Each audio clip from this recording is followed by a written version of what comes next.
අයිබෝවන් පුංචි දුවේපුතේ අද ඔයාලා එකතු වෙලා ඉන්නේ 3 වසර සිංහල පාඩමත් එක්ක. අද අපි බලමු ඔයාලට තියෙන ලස්සන පාඩමක් තියෙන්නේ අපිට කරගෙන යන්න. අපි බලමු ඔයාලට මොනවද තියෙන්නේ කියලා අද කරගෙන යන්න තියෙන පාඩම ගැන. පොත් ටිකත් එහෙම අරගෙන ලෑස්ති වෙමුකෝ අපි වැඩේට. පෙළ පොතයි පැන්සලයි ගන්න දෙකම. පෙළ පොතයි පැන්සලයි දෙකම අරගෙන අපි පාඩමට ලෑස්ති වෙමු.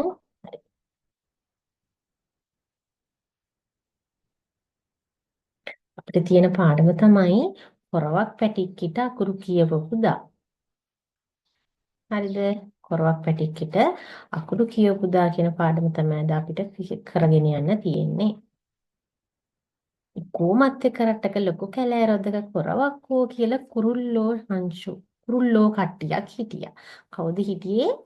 කොරවක්කෝ කියලා කුරුල්ලෝ කට්ටියක්. මේ බලන්න පුතේ කොරවක්කෝ කියන කුරුල්ලන්ගේ ස්වරූපය කොයි වගේද කියලා. මේ කොරවක්කු කියන කුරුළු පැටවලක් දැකලා ඇතිනේ වතුර තියෙන තැන්වල ඇලදොලවල් වල එහෙම ඉන්නව නේද? කොරවක්කු කියන කුරුළු පැට්ටිය. ඔන්න එකමත් එක දවසක් කොරවක්කා දැකලා කතා කරලා කිව්වා අපේ කොරවක් පැටික්කිට අකුරු කියවන්න කියාපු කාලේ කියලා.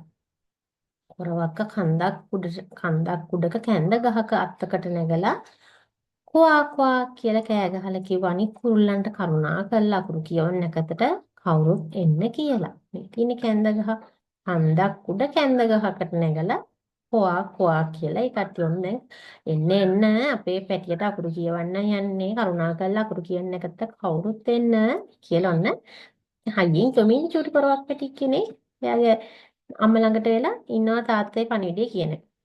මේ ඉන්නව මෙන්න බාන කුරුළු කැලෑ ගමේ ඉන්න යාළුවෝ ගොඩක් ඉන්නා.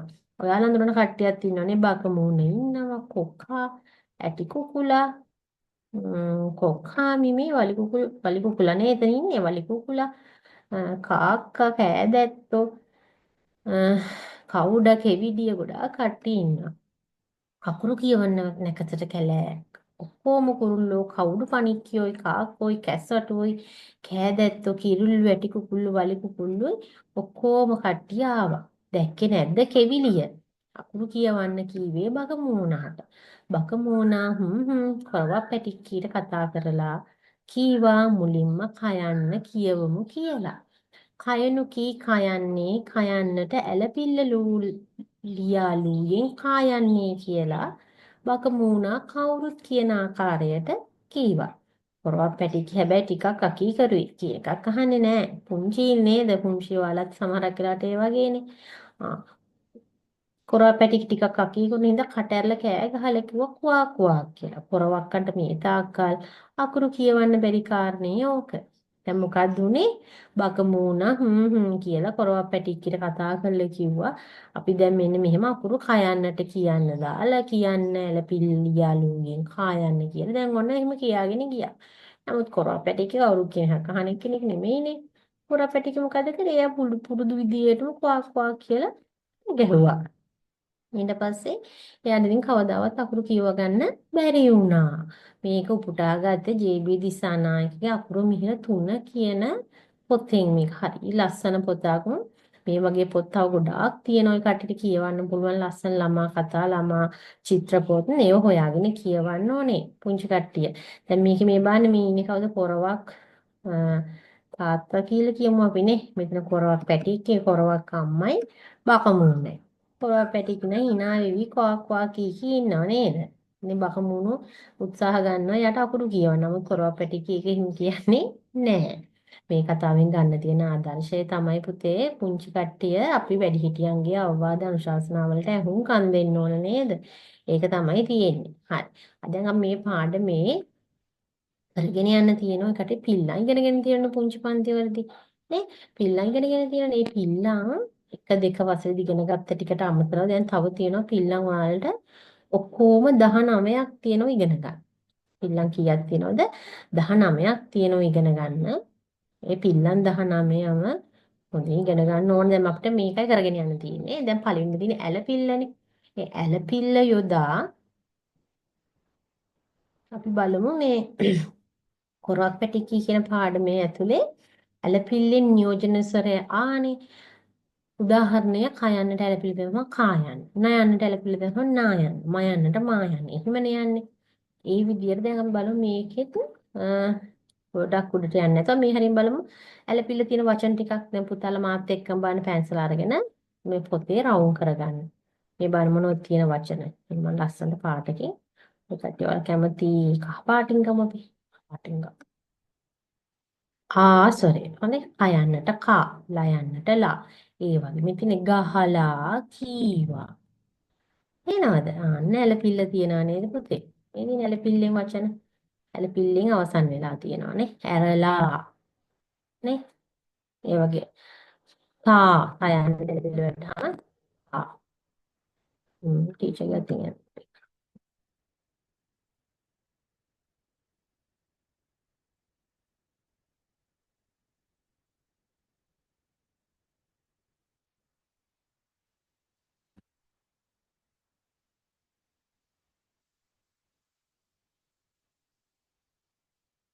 තව එකක් බලන්න මේ වගේ මොනවද තියෙන්නේ කියලා.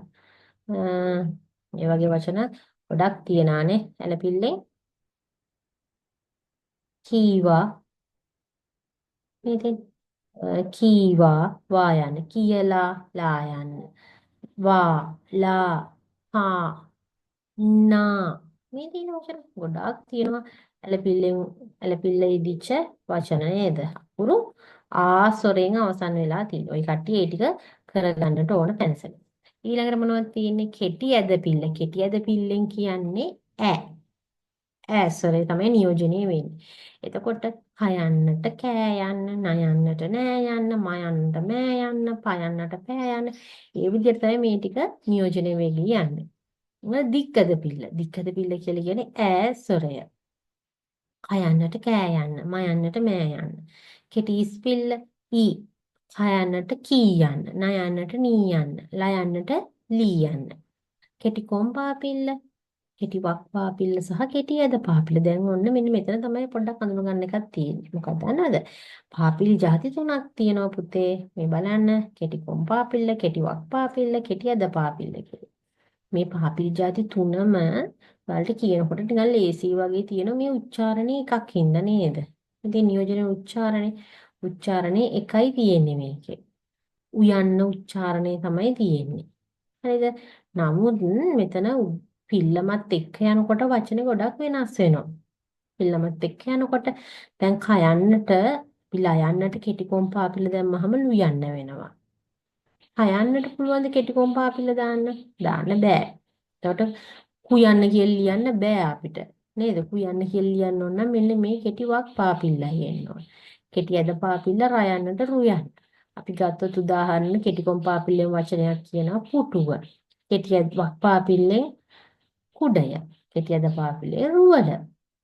නමුත් මේ හැම නියෝජනය වෙන ස්වරයක්ම තියෙන්නේ ඌ ස්වරයෙන්.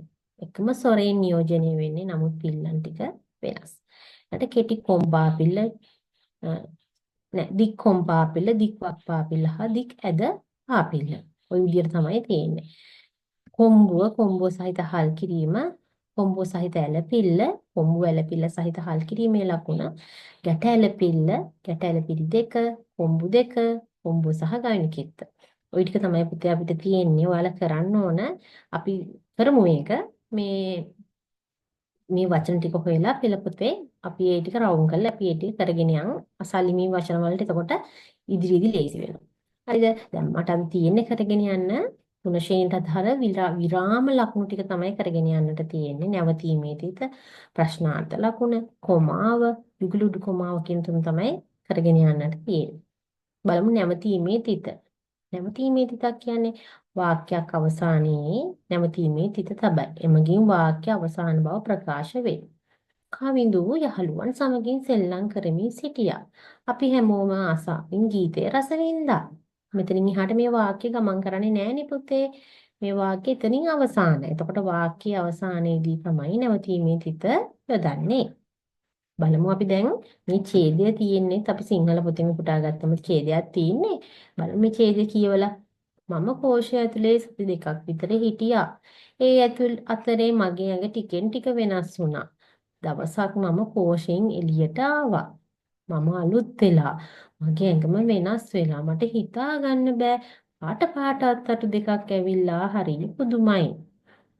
දැන් මේකේ මොකද්ද කරන්න ඕන ඔය කට්ටිය? නැවතීමේ තිත තියන්නයි ඕන. මොකද්ද කරන්න ඕන? නැවතීමේ තිත තියන්න. කොහොමද තියන්නේ? මම කෝෂ ඇතුලේ සද්දයක් විතර හිටියා. නැවතීමේ තිත. ඒ අතරේ මගේ ඇඟ ටිකෙන් ටික වෙනස් වුණා. නැවතීමේ තිත. දවසක් මම කෝෂයෙන් එළියට ආවා. තිත. මම අලුත් වෙලා මගේ ඇඟම වෙනස් වෙලා. මට හිතා ගන්න බෑ පාට පාට අත්තටු දෙකක් ඇවිල්ලා හරි පුදුමයි. තේරුණාද? අපි තිත කියලා කියන්නේ නැවතීමේ තිත යොදන්නේ වාක්‍යයක් අවසානයේදී. ඒකට ප්‍රශ්නාර්ථ ලකුණු. ප්‍රශ්නයක් අහනකොට අපිට පුළුවන් නේ ප්‍රශ්නාර්ථ ලකුණු යොදන්න. හරි. ඔබගේ ගම කුමක්ද? දැක්කේ නැද්ද ඒ සතාව? වාගේ නම මොකද්ද? වාගේ පාසල මොකද්ද? වා යන්නේ කොහෙද? ඔන්න ප්‍රශ්න ගොඩක් අහනවා. ප්‍රශ්නාර්ථ ස්වරූපෙනේ ප්‍රශ්න අහනවා.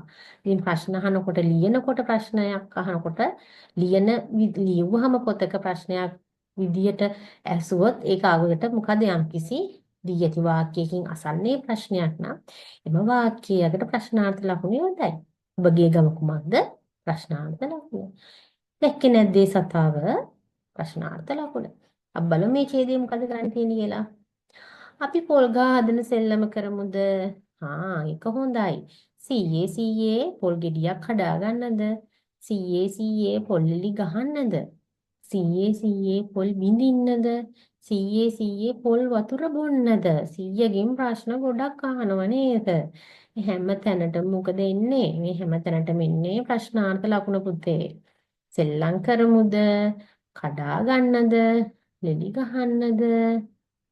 පොල් බිඳින්නද? පොල් වතුර බොන්නද? හැම එකටම එන්නේ ප්‍රශ්නාර්ථ ලකුණ. හරි? කොමාව. වාක්‍යයක් අවසන් වීමට කලින් යම් වාක්‍යයක් සඳහා කොමාව යොදයි. එක් එක් වචන වෙන වෙන වශයෙන් පැහැදිලි කර ගැනීම කොමාව තුලින් සිදුවේ. මෙහෙමයි. අන්න බලමුකෝ. පොත් කියවීමෙන් අපට දැනුම සතුට විනෝදය ලබාගත හැකිය. තෙල්මල් හඳුන් කූරුගෙන පන්සල් ගියා. මෙතන දැනුම සතුට විනෝදය කියලා කියන්නේ වචන තුනක්. නේද? වචන තුනක් නේ තියෙන්නේ. දැනුම කියන්නේ එක වචනයක්, සතුට කියන්නේ වෙන වචනයක්, විනෝදය කියන්නේ තවත් වචනයක්. ඒ වචනවල වෙන වෙන වශයෙන් පැහැදිලි කිරීමට තමයි මේ කොමාව කියන එක යොදන්නේ. තෙල් මල් හඳුන් කුරු අපිට එකට ලියන්න බෑනේ. තෙල් කියන්නේ වෙන જાතියක්, මල් කියන්නේ වෙනින් જાතියක්. මේ තෙල් කොමාවක්, මල් කොමාවක් හඳුන් කුරුගෙන පන්සල් ගියා. වචන දෙකක් මැදටයි කොමාව දාන්නේ. වචනේ අගට කොමාවක් දාන්නේ නෑ ආයේ. මේකේ තියෙනවා තිත තියෙනවා කොමාව තියෙනවා. දෙකම තියෙනවා දැන් මේකනේ අපිට අඳුරන්න පුළුවන්. දැන් බලමු මේ කොමාව දාන්නේ කොහොමද කියලා. සත්තු වත්තේ අපි නැරඹිය යුතු ස්ථාන ගුරුතුමිය පැහැදිලි කළා. ඒ අනුව මින්මැදුර කුරුළු උයන, සමනල උයන යන ආදී ස්ථාන නැරඹූ අප සිංහයා වලහා කොටිය ආශ්‍රය ජිරාෆ් වැනි සතුන්ද කුරුල්ලන්ද උරගයන්ද නැරඹුවා. හරිනේ. දැන් මොකද වෙලා තියෙන්නේ? දැන් බලන්න මෙතන කොමාව යොදන තැන්. මින්මැදුර එකක්, කුරුළු උයන එකක්, සමනල උයන එකක්. මින්මැදුර කොමාවක්, සමනල උයන යන ආදී ස්ථාන නැරඹූ අප සිංහයා වලහා කොටියන්ට සත්තු ගොඩාක් ඉන්නවනේ. සත්තු ඉන්න තැන් සිංහයා කොමාව, වලහා කොමාව, කොටියා කොමාව. අන්න ඒ වගේ කොමා ටික දාගන්න ඕන. හරිනේ? හරි. යුගල උඩු කොමාව. යම්කිසි කෙනෙක් විසින් කරන ලද ප්‍රකාශයක්. යම්කිසි පොතකින් යම් දෙයකින් බලාගෙන උපුටා ලිවීමේදී මේ කොටස් පැහැදිලි වීමට යුගල උඩු කොමාව යොදයි. මුහුද හරි ලස්සනයි. කවිනු කිව්වා. අහසයි මුහුදයි එකට ගෑවෙනවද? දැන් මොකද්ද මේ යම්කිසි කෙනෙක් විසින් කරන ලද ප්‍රකාශයක් නේ රවිඳු තමයි කියන්නේ මුහුද හරිම ලස්සනයි කියලා. කවුද කිව්වේ? රවිඳු. රවිඳු මොකද්ද කිව්වේ? මුහුද හරිම ලස්සනයි. ඉතින් එහෙනම් යම්කිසි කෙනෙක් විසින් කරන ලද ප්‍රකාශයක් නේක. එහෙනම් ඒක යුගල උඩුකමයි තමයි යෙදෙන්න ඕන. අවසානයේ තිතකුත් යොදලා නේද? අසයි මුහුදයි එකට ගෑවෙනවද? ඊට පස්සේ මේක ප්‍රශ්නාර්ථයකුත් තියෙනවා. යුගල උඩුකමාවකුත් යම්කිසි දෙයකින් බලාගෙන උපුටා යම්කිසි දෙයක් වෙන්නත් පුළුවන්. කියන ලද ප්‍රකාශයක් වෙන්නත් පුළුවන්. පොතකින් උපුටාගත් කොටසක් වෙන්නත් පුළුවන්. යුගල උඩුකමාව වැටෙන්නේ. අහසයි මුහුදයි එකට ගෑවෙනවද? ප්‍රශ්නිකුත් අහලා ඉතින් ඒක තව කෙනෙක්ට කියන ප්‍රකාශයක්නේ. අහන්න පුළුවන් ඉතින් යාට මල්ලි ඇසුවාය. ඇසුවේය. එහෙම වෙන්නත් පුළුවන්. නේද? නැවතීමේ සිට ප්‍රශ්නාර්ථ කොමා යුගුලුඩු කොමා යොදා මෙන්න මේක ඔයාලා කරන්නට ඕන තනිවම. ගෙදරදි කරන්න. අනේ ඇත්තද අපි හෙට ඒ සෙල්ලම කරමු පවණි එහෙම කියද්දී ගුරුතුමා පන්තියට ආවා. ආයිබෝවන් ළමයි මොනව ගැනද මේ කතාව? ගුරුතුමා ඇහුවා. ආයිබෝවන් සර් අපි අද පොල් කැඩුවා කබීෂා කිව්වා. දැන් කොහොමද මෙතනට එන්නේ? අනේ ඇත්තද? ප්‍රශ්නාර්ථය අනේ ඒක ඇත්තද කියලා අහන බොරු වෙන්න පුළුවන් නේ. ඒ හින්දා අහනවා ඇත්තද? ප්‍රශ්නාර්ථයක්. අපි හෙට සෙල්ලම් කරමු. හිත. එහෙම පවණි එහෙම කියද්දී ගුරුතුමා පන්තියට ආවා. හිත. ආයිබෝවන් ළමයි මොනවා ගැනද මේ කතාව? ඒ ගුරුතුමා ප්‍රශ්නයක් තමයි ඇහුවේ නේද? ගුරුතුමා ඇහුවා තිතා. මොනව ගැනද මේ කතාව? මොනව ගැනද? ප්‍රශ්නාර්ථය. ආයිබෝවන් සර් අපි අද පොල් කැඩුවා කවිෂා කිව්වා. තිතා. පුතා යාළුවොත් එක්ක මෙහෙට එන්න කවිඳුගේ අම්මා කතා කළා. කවිඳු යාළුවොත් එක්ක ගේ ඇතුළට ආවා. රූපවාහිනියේ ලොකු උත්සවයක් පෙන්නනවා කවිඳු කිව්වා. කෙනෙක් විසින් කරන ලද ප්‍රකාශයක් කවිඳු කිව්වා. මොනවද එහෙනම් එන්නේ එතනට? යුගල උඩුකොමාවක් එනවා. මොකද කවිඳු කිව්වේ? රූපවාහිනියේ ලොකු උත්සවයක් පෙන්වන්නේ කුමක්ද? ලොකු උත්සවයක්. කවුද කිව්වේ? කවිඳු කිව්වේ. අන්න එතනට එනවා යුගල උඩුකොමාව. කොතනට දෙන්නේ? රූපවාහිනියේ ලොකු උත්සවයක් පෙන්වනවා. අනේක යුගල උඩුකොමාව ඇතුළේ තමයි ලියන්නේ. කියන්නේ 66යි 99. හමුදා පෙළපාලි, යුද්ධ ටැංකි, ආසය කරනම් ගසන ගුවන් යානා, පැරෂුට් බටයෝ ආදී බොහෝ දේ රූපවාහිනිය මත දිගහැරුණා. ওই ටික ඔයාලා සම්පූර්ණ කරන්නට ඕන. දැන් මාගාව තියෙනවා චූටි ප්‍රශ්න පත්‍රය. චූටි ප්‍රශ්න 6ක් 7ක් තියෙනවා. මේ ටික තනිවම කරගෙන එන්නට ඕන. හරි? දැන් මම ලස්සන දෙයක් ඔයාලට පෙන්නනවා. චූටි වීඩියෝ එකකුත් තියෙනවා මට ඔයාලට පෙන්නන්න. මෙන්න මම පෙන්නන්න. ලස්සන වීඩියෝ මේක දන්නව නේ හැමෝම මොකද්ද කියලා? මෙන්න මම ලස්සන වීඩියෝ එකක් පෙන්නන්න ඔයාලට.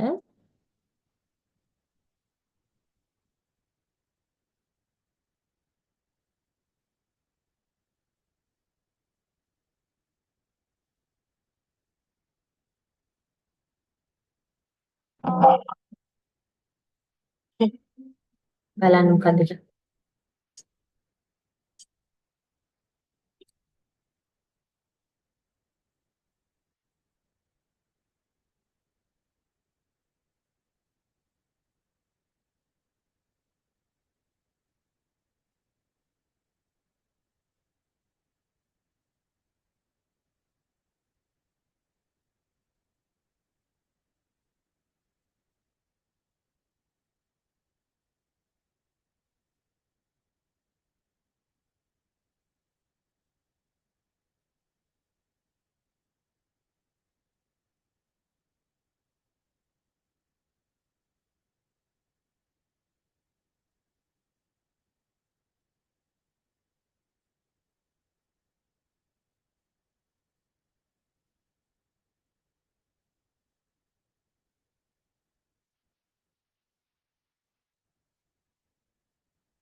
හ්ම්. දැක්කද ලස්සන වීඩියෝ එකක් තිබ්බ පුතේ? හ්ම්. හරි. අපි යමු පාඩමට.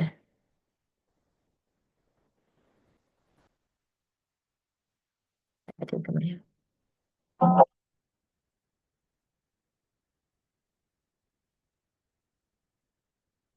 එනේ මොකද්ද කියලා මේ? මොකද්ද මේ? සීගිරිය නේද? මේ සීගිරිය හැදුවේ කවුද? අර හිටිය රජ කෙනෙක්. කවුද ඒ රජාගේ නම? කාශ්‍යප රජතුමා. හරිද? කාශ්‍යප රජතුමා විසින් තමයි මේ ලස්සන සීගිරිය කියන මේ නිර්මාණය කරේ. කාශ්‍යප රජතුමා විසින්. හරිද? මේ කාශ්‍යප රජතුමා විසින් කරන ලද මේ සීගිරියේ උස මීටර් 180ක් උසයි. මේකේ උස. මේ බලන්න මේ සීගිරිය චිත්‍රත් ඇඳලා තියෙනවා. මේ සීගිරිය ටික දුරක් යනකොට කැටපත් පවුරක් දකින්න පුළුවන් මේ සීගිරිය ඇතුළට දැන් අර සිංහයේ පාද දෙකක් සහිතවනේ සිහගිරිය කියලා කියනනේ මේකට. සීගිරියට සිහගිරිය කියලා තමයි කලින් කිව්වේ. ඊට පස්සේ සීගිරිය බවට පත් වෙන මේකට එක එක කතා ගොඩාක් තියෙනවා. ඊට පස්සේ මේ දැන් මේ කකුලේ තියෙන විදිය දැන් වෙනස් වෙලා තියෙන්නේ. එක්ක ෂය වෙලා ගිහිල්ලා යම් යම් හේතුන් මත ඉතින් කොහොම හරි මේ සිහගිරිය නමුත් සීගිරිය කාශ්‍යප රජතුමාගේ විශිෂ්ට නිර්මාණයක්. ගලක් උඩනේ මේක තියෙන්නේ. මේක උඩ තියෙනවා නාන ජල පොකුණු තටාක ගොඩක් ಜಾති තියෙනවා. මේකේ තියෙන කැටපත් පවුරක්. මේ කැටපත් පවුර අසලින් ඉහළ බැලුවට සීගිරි බිත්තිසිතුවමුත් තියෙනවා. මේ සීගිරි බිත්තිසිතුව ඇඳලා තියෙන පුතේ මේ තීන්ත භාවිතා කළා නෙමෙයි. මේක ඇඳලා තියෙන්නේ ගස්වල කොළ පොතු මල් ඒවා භාවිතා කරලා හදාගත්ත ස්වභාවික වර්ණ වලින් තමයි මේක ආලේප කරලා තියෙන්නේ. සීගිරි ගල මුදුනේ තමයි රජතුමාගේ මාලිගාව ඉදි කරලා තියෙන්නේ. ඊට අමතරව පොකුණු විනෝද උයන් තටාක සීත ගිම්හාන මාලිගා මේක ඇතුලේ හදලා තියෙනවා කියලා කියනවා. ගියප් කට්ටියත් ඇතිනේ පුතේ මෙතන බලන්නනේ. හරි මේක ඇවිල්ලා අපේ මොකද සීගිරි කියලා ලෝක උරුමයක්. ඒක රැක ගන්නට ඕන. හරිද? මේ වගේ ලස්සන තොරතුරු තියෙනවා අපිට මේ සිංහල පාඩමත් එක්ක යන්න පුළුවන්. මම ওই කටේට ඒව ටිකෙන් ටිකක් පැහැදිලි කරගමු. මෙන්න මේ ටික පුතේ ඔයාලා ගෙදරදී ලියාගෙන මේ පිළිතුරු ලියාගෙන එන්නට ඕන. හරිද? අ, බලමු අපි මේ ටික. අ, හැමෝම තාලයට අත්පුඩි ගැසුවා. ආයුබෝවන් සභාවෙන් අවසරයි. හැමෝම සූදානම් වෙලා නේද ආවේ? මේ කරත්තේ ඔයාගේද? නෑ, ඒක වලස්හාමිගේ කරත්තේ. මට මොකද වුනේ? කවි පොත්, කතන්දර පොත්, තේරවිලි පොත් යනාදී මාගේ පොත් රාක්කයේ පිරුණා.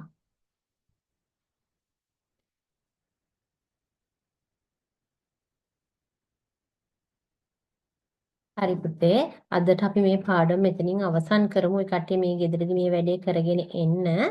මේ ටික කරගෙන ඇවිත් අපි ලබන සතියේ ඊළඟ සතියේ අපි බලමු මේකේ හරි පිළිතුරු ටික බලලා අපි වැඩේ දිගටම කරගෙන යමු.